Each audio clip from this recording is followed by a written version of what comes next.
Round 3 of the Democratic presidential debate took place last night in Houston.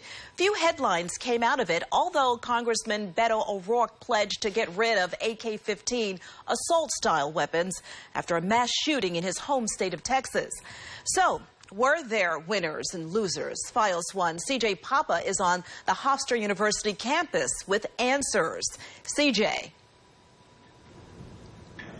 And Vanessa, we know that the Secret Service will not be scouring the campus next year for a presidential debate. After hosting the last 3 presidential debates, the school decided against it. But what we don't know is which Democratic candidate will be standing next to President Trump in the race for the White House for 2020.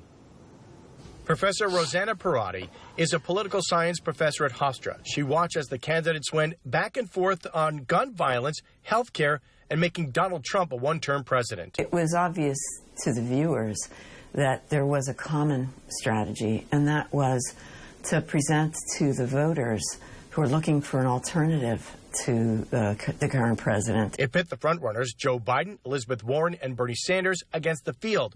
But when it came to school segregation, the former VP delivered a rambling answer. Oftentimes it's different positions on issues.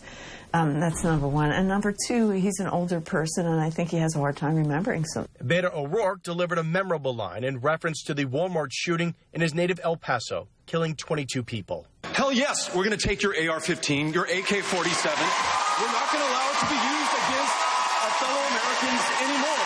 O'Rourke, Kamala Harris, and Cory Booker all support mandatory buybacks of certain guns. And Booker was asked by Spanish broadcaster Jorge Ramos about being a vegan and should people follow it. First of all, I want to say no. Actually, I want to translate that into Spanish. No. It positions Cory Booker as a member of kind of an elite, that those people who are intellectuals, that are also concerned about the environment. I'm going to give an answer that is you probably won't like, but I think the Democratic Party was the winner of the debate. Who would you say was the biggest loser?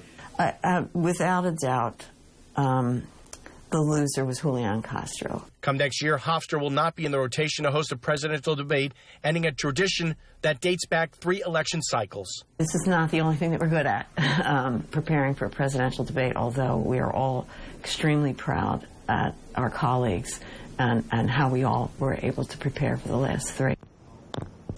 And Vanessa, candidate Andrew Yang floated an idea of $1,000 a month to 10 families for a year. The professor called it a novel idea that one she really didn't agree with. Reporting from the Hofstra campus, CJ Papa, Fios 1 News. All right, CJ, thank you. Well, please.